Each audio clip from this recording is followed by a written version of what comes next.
Você participou do reality show A Fazenda 7. Sim. E marcou. Você foi um personagem marcante na Fazenda. Como é que foi viver aquilo tudo? Você foi você totalmente? Você fez coach pra entrar na Fazenda? Não, Bruno, eu fui aquilo ali, sem filtro, esse é o Felipe. Como que é viver essa experiência? Ô Bruno, coaching eu nunca gostei, até porque eu acho que existem terapeutas muito bons hoje no mercado, e o coaching nada mais, eu jamais contrataria coaching na minha vida. Eu já pago terapia já para eu não querer saber quem eu sou, entendeu? Porque dói. Eu prefiro nem mais me conhecer. Mas quando eu entrei na Fazenda, eu tinha perdido a minha mãe faziam 4 meses. Nossa. Eu entrei na Fazenda tomando 5 medicações. Para dormir, para acordar, para continuar acordado, depois para descansar um pouquinho, sabe? Até porque quando eu recebi a proposta, eu achei que ia ser um lance muito legal, que eu estava indo para uma colônia de férias, né? E para mim, e foi legal. E eu acho que quem recebe o convite tem que ir. Você deveria ser um bom personagem para a Fazenda. E se você receber o convite, vá, porque é bem interessante. Eu digo que eu ia ser bem parecido com você, porque você tretou lá dentro. Olha, eu só não briguei com o Klebs, que era o caseiro, com os bichos. Não me arrependo de ter brigado com todo mundo. Sim. Depois só pedi desculpa pra Pepe e Neném, enfim, mas eu não me arrependo. Eu achei lindo isso, porque é isso, você às vezes fala uma coisa, ofende uma pessoa e reconhece o erro, e pedir perdão, perdoar é divino. Sim, é legítimo.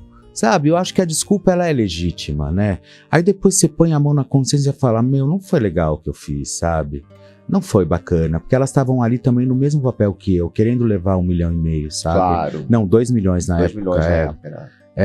Elas estavam no mesmo papel que eu. Entrar num reality show desse, se eu entro no reality show, eu entro focado no prêmio, amor. Meu foco é o prêmio. Eu quero 2 milhões na minha conta. Mas matar um leão por dia num reality é fácil, meu amor. Agora o difícil é desviar das antas, viu? Eu também entrei muito focado no prêmio. Eu fiquei 72 dias. 72 dias. Eu fui pra 7 roças. O público gostava muito de mim no reality, assim. Não, e o bacana é que, assim, você foi autêntico, verdadeiro, porque, né, sabe, tipo, falava o que tinha que falar. Eu também fiquei muito feliz, assim. Tanto que depois que eu saí da Fazenda, eu nunca mais parei de trabalhar. Sim. Porque as pessoas que já trabalhavam comigo e que trabalham comigo até hoje, elas sabem quem eu sou.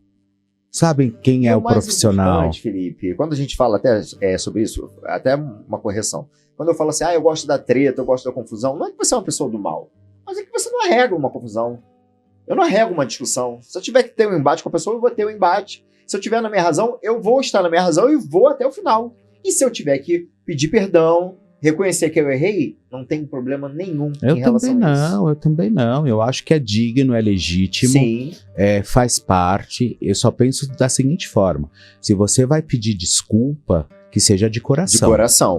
De coração. Né? Não é uma coisa... Não pra fazer deixar de ser cancelado, né? E até porque eu nem ligo com essa história de cancela.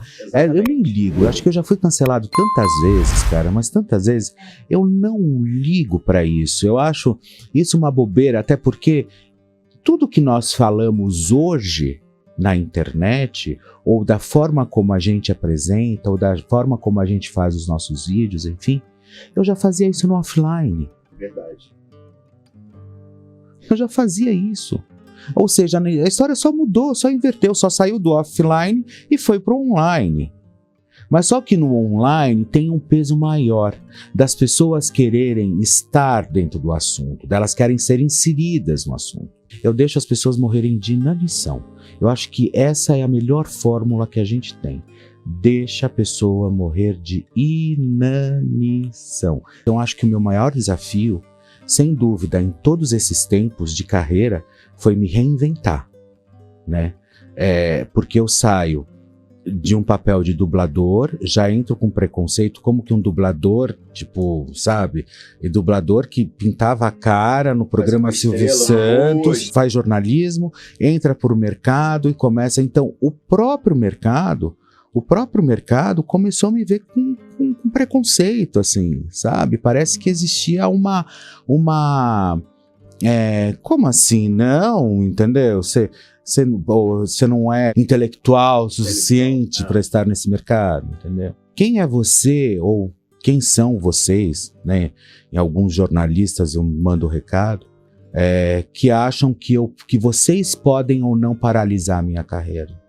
Tem uma jornalista aí que de tão amarga que ela simplesmente parou a carreira dela e foi fazer assessoria de imprensa. E era uma grande crítica de televisão. Mas só fez merda. Desculpa, sabe? Eu acho que o mínimo que você tem que fazer é ter respeito pelas outras pessoas e olhar e falar assim, suficiente para ver o que ela tá ali para oferecer. Entendeu? Não é porque o Bruno tá começando agora que eu não posso dar o direito para ele e o benefício que ele realmente possa ser um grande talento daqui a um tempo, como já é também, mas na internet. Mas se um dia for para TV aberta, por que não também, como você? Eu não posso, quem vai dizer isso é o público, é a própria forma como você vai fazer a trajetória do seu caminho. Qual foi a notícia que você já recebeu, assim, que mais chocou? Fui eu que dei com exclusividade a morte da Daisy do Fat Family. Que mais? Querida Daisy. Que amigo, né, cara? Eu vi o Fat Family começar, aqueles gordinhos todos se reunindo no palco, sabe? Aquilo sim foi uma grande novidade. Aí chega também os gordinhos ali, mas com uma voz absurda, sabe? Com um negócio muito... mostrando um trabalho e uma performance diferente. Maravilhosa. E ali eu vi o Fat Family fazer o primeiro programa de televisão, sabe? Então, ou seja, eu acho que noticiar a morte da Daisy para mim foi bem complicado, assim, sabe? Isso, né?